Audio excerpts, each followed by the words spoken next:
The piece of media that really resonated with me was the movie Spider-Man: Homecoming. The reason this really connected with me is because Spider-Man has been a major part of my childhood. I've seen every single one of the movies. I've played many of all the video games. I played Spider-Man 1, 2, and 3 on the PS2, and it really connected with me. It was a really big part of my childhood. So finally seeing Peter Parker and Spider-Man on the big screen as the way he should be really, completed my childhood. When Tobey Maguire in his trilogy, when he was Spider-Man, it seemed like he was set up as he was too old. His powers developed too quickly. He was graduating high school, getting ready to go to college, and then when he got bit by the spider, it was get bit, he took a bit of a nap, and boom, it was like he was Spider-Man. It seemed like he got his powers, a hold of them too quick. His spider sense had already kicked in. That was one of the first signs. And then he immediately just started climbing up a wall. And yet, at first, he made a mistake swinging webs. But then, a police chase comes around. Immediately, he just starts swinging. He gets the hang of it really quick. It doesn't show him having his powers grow. Then, when Andrew Garfield took a swing at the Spider-Man persona, he was also too old. He was in his senior year of high school, getting ready to graduate, and then he got bit by the spider.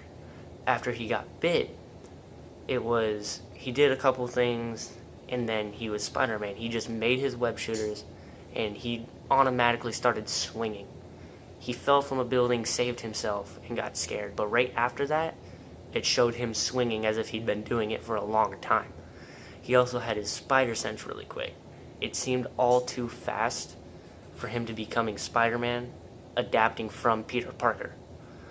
So, the one thing that Homecoming did really well, out of all the things, the main thing is his age. He was in 10th grade, he was young, and he didn't know what Spider-Man really meant. He started off just getting used to his powers. He wasn't used to how strong he was, or he didn't have his spidey sense yet. It was all developing. He would be swinging through the city and he would fall. He would stumble. And then it just showed as his powers developed. When he was on the scene in the Washington Monument, he got up to the very top and looked down and he was scared. He was actually scared of heights. He hadn't been used to it.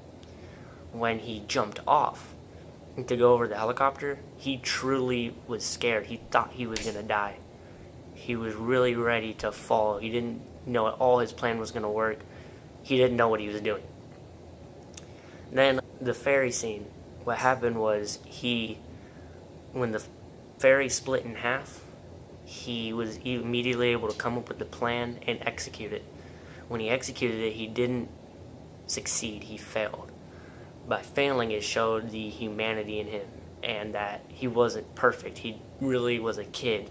He couldn't handle that type of deal, but he still tried. And then once his plan failed, he went and tried to hold it together, and then Iron Man showed up, saved his life. And then towards the end of the movie, he's going to the homecoming dance, and his date actually has the father of the person he's trying to fight and stop.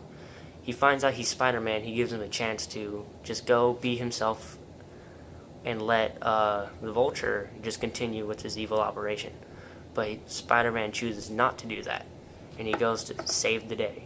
He didn't let things just happen around him.